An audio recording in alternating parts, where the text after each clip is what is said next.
I'm going to read your mind today through algebra. Are you ready? Okay, 2 mind tricks. And what's really cool is that at the end of this video, I will tell you how you can also read your friends' minds. Yes, so the first trick. Think of any number from 1 to positive infinity. Any number. Got the number? Okay, take your time. Okay, after that, add 3. Add 3 to that number. Then, multiply by 2 or times 2. If you need your phone calculator right now, that's totally fine. Then, subtract 4. Subtract 4. Go ahead from that number divided by 2 or divide it by 2. Okay, now that is your current number. From that number, subtract the original number you thought of. Gets? So that leaves you with this number alphabet chart. So for letter A, the first letter A corresponds to 1. For B, number 2, and so on. And then for 20, it's T. And then 24, it's X. Does that make sense? Good. Now, go and find the letter that corresponds to your number. So take that letter and think of any fruit that you want to eat today, starting with that letter. Okay, if I did my mind reading correct, you were thinking either one of these 2 fruits. Are you ready? Ta-da! So you were thinking one of these 2. Anyway, either of these 2, please do eat them because fruits are immune system boosters. That's one way to fight this pandemic. So now let's proceed to the second trick. Okay, again, think of any number starting from 1. Then, from that number, double it or multiply it by 2. Add 24. I repeat, you can use your calculator to make sure that you have the correct answer. Then, divide it by 2. Okay? After that, subtract 4. Gets? That is your current number. What's your current number? Say it. Louder. Okay, from that current number, just subtract 8. This one, subtract 8 from that current number. And that's it. That's your original number. I won't tell you how the tricks work right now. We will talk about that at the end of this episode. So stay tuned.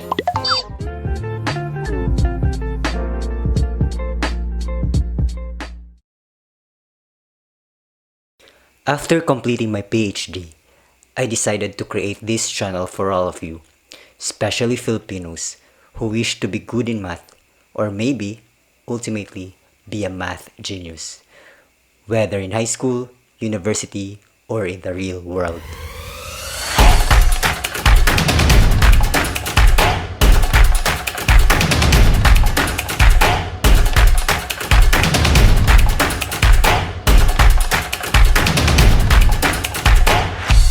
My name is Ken and I'm passionate about teaching you math secrets and tricks, math theories and concepts, and math applications to daily life and real world. So if you're interested, please do not forget to like and subscribe to my channel and hit the notification bell below so you can see my videos every single week. In this episode, I focus on the Math Talino category, where you can learn math theory and concept. Today, I'm going to teach you a fundamental branch of math called algebra. The first thing you need to know is that algebra is just arithmetic that we learned in elementary. You don't have to be afraid of it if you know arithmetic. It still follows all the rules of arithmetic, and it uses the same four operations: addition, subtraction, multiplication, and division. For example, what is the missing number? Okay, the answer is 8, right? Because 3 plus 5 is equal to 8. Easy lang, diba? Well, in algebra, we don't use blank boxes. We use a letter, usually an X or Y, but any letter is actually fine. Algebra introduces a new element, the element of the unknown. When we were learning arithmetic, the only thing that was ever unknown was the answer to the problem. In our example, the answer isn't known until you go ahead and do the arithmetic. Now, the important thing about algebra is that when we don't know what a number is yet, we use a symbol in its place. A popular letter to choose is letter X. So in algebra, we write our example like this: 3 plus 5 is equal to X. It is really that simple. The X is a placeholder that stands for the number that we don't know yet. What we have here is a basic algebraic equation. An equation is just a mathematical statement that two things are equal. This says the things on this side of the equal sign have the same value as the things on the other side of the equal sign. In this case, our equation is telling us that the known values on this side, which is 3 plus 5, are equal to what's on the other side, which happens to be the unknown value that we are calling X.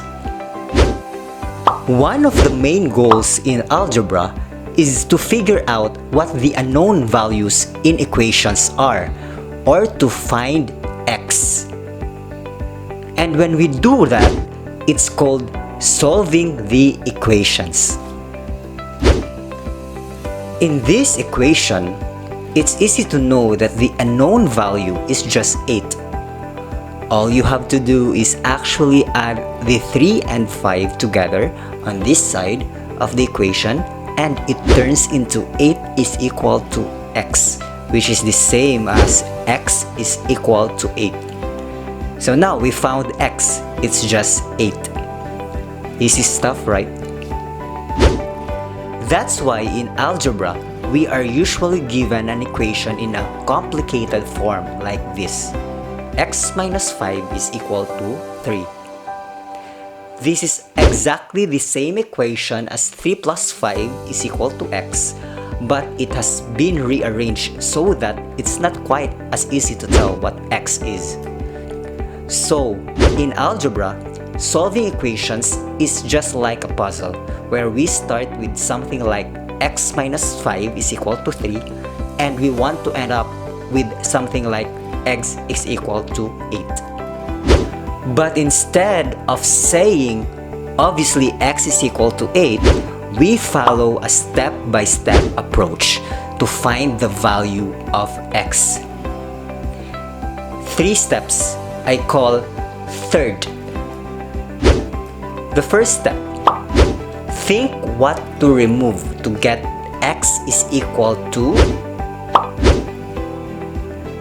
Second step, remove it by doing the opposite.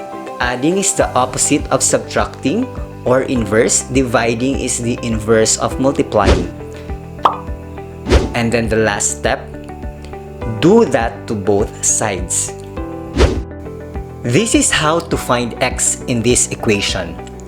X minus 5 is equal to 3. The goal here is to make that equation into x is equal to something. Let us do the 3-step process I call third for easy recall. Step 1. Think what to remove to get x is equal to something. Here, we want to remove negative 5. Let's proceed to step 2. To remove negative 5, let's do the opposite. In this case, we add 5. And then for the last step, step 3, do it to both sides. So x minus 5 plus 5 is equal to 3 plus 5, which is x plus 0 is equal to 8, or x is equal to 8. Solved. Why did we add 5 to both sides? Of course, to keep the balance since it is an equation. X minus 5 is equal to 3, so here it's balanced. And then if we add 5 to the left side of the equation, it's obviously out of balance. But if we add 5 to the right side also, it's in balance again. Just remember this, to keep the balance, what we do to one side of the equal sign, we should also do to the other side. Now, let us try a more complicated equation which involves more operations. 2x plus 8 divided by 3 is equal to 4. Let's apply the 3-step process I call third. Okay, find x in this equation. 2x plus 8 divided by 3 is equal to 4. First, think what to remove to get x is equal to something. Here, we want to remove 2, 8, and 3 in the denominator. Second step, remove it by doing the opposite. Adding is the opposite of subtracting, or inverse, dividing is the inverse of multiplying. A useful concept that we need to remember here. It's a multiplicative inverse or reciprocal for a number x denoted by 1 over x is a number which when multiplied by x yields the multiplicative identity 1. For example, we have a number x, so the reciprocal of x is 1 over x. So x times 1 over x is equal to 1. Another example is 2. The reciprocal of 2 is 1/2 because 2 times 1/2 is equal to 1. For 1/3, it's 3 because 1 over 3 times 3 is equal to 1. That's the multiplicative identity 1. Let's proceed. So to remove 3 in the denominator, or that is 1/3, we multiply its multiplicative inverse, which is 3, to both sides. We now write 2x plus 8 over 3 times 3 is equal to 4 times 3. Simplifying that, 2x plus 8 is equal to 12. To remove 8, we subtract 8 to both sides. We now have 2x plus 8 minus 8 is equal to 12 minus 8, which is 2x plus 0 is equal to 4.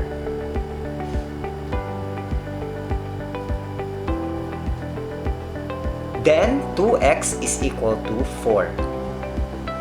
To remove 2, we multiply the multiplicative inverse of 2, which is 1/2, to both sides. So, we have 2x times 1/2 is equal to 4 times 1/2, which is equal to x is equal to 2. Try this one. 4x plus 4 divided by 3 is equal to 4. So let's solve this using the 3-step process I call third. Step 1. Think what to remove to get x. So here we want to remove this 4, and this 3 in the denominator. Second step. Remove it by doing the opposite. Adding is the opposite of subtracting, or inverse. Dividing is the inverse of multiplying. Again, we remember the multiplicative inverse or reciprocal of a number. For 2, it's 1/2. For 1/3, it's 3. And then the third step, do that to both sides. Okay, let's proceed to our solution. To remove this 3 in the denominator, we multiply its multiplicative inverse or its reciprocal, which is 1/3, to the both sides. We have 4x plus 4 over 3 times 3 is equal to 4 times 3. Doing the operations, we now have 4x plus 4 is equal to 12. From here, we need to remove 4. So we subtract 4 to both sides. The equation is now 4x plus 4 minus 4 is equal to 12 minus 4. Solving that, we have 4x plus 0 is equal to 12 minus 4. So, it's 4x is equal to 8. To remove 4 in this equation, we multiply its multiplicative inverse, which is 1/4, to both sides. We write 4x times 1/4 is equal to 8 times 1/4, which yields to x is equal to 2. That is the solution. Let us have a test. Solve this equation. 2x plus 4 over 2 is equal to 6 in 10 seconds. Go!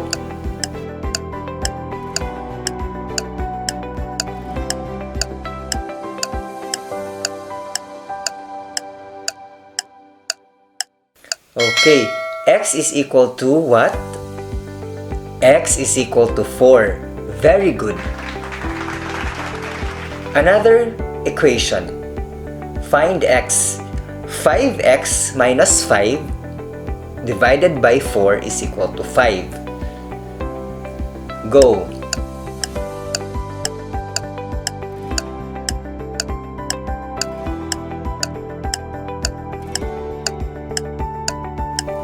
The answer is x is equal to 5. Excellent!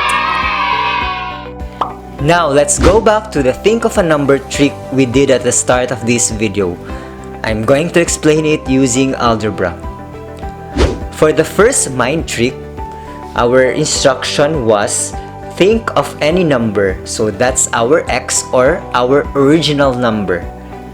Then add 3, so x plus 3. Multiply by 2, x plus 3 times 2, then subtract 4, x plus 3 times 2 minus 4.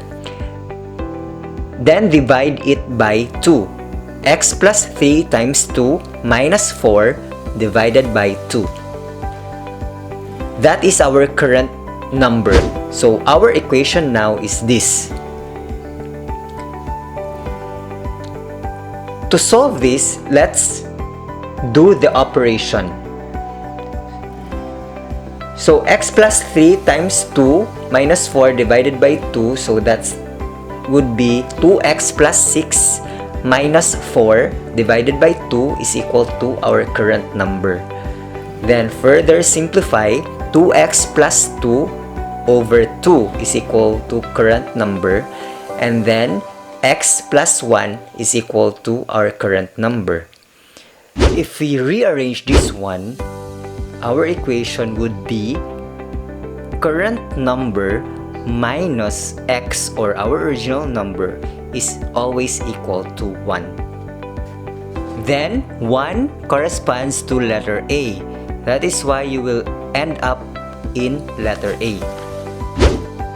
If you try to think of fruits that start with letter A, most of you would think of apple and avocado because that's the most popular given our time limit. Let's proceed to the second mind trick. The instruction was, first, think of any number, so that's our x or our original number, double it or times 2, so 2x, then add 24, so 2x plus 24 divided by 2, 2x plus 24 divided by 2, then minus 4. 2x plus 24 divided by 2 minus 4. That is our current number. So our equation now is this one. To solve this equation, let's do the operation and simplify the algebraic expression. 2x plus 24 divided by 2 minus 4 is equal to our current number. Now, 2x over 2 plus 24 over 2 minus 4 is equal to our current number. And then simplify further. So that's x plus 12 minus 4 is equal to our current number. So now x plus 8 is equal to our current number. If we rearrange this one, we can have x, or our original number, is equal to the current number minus 8.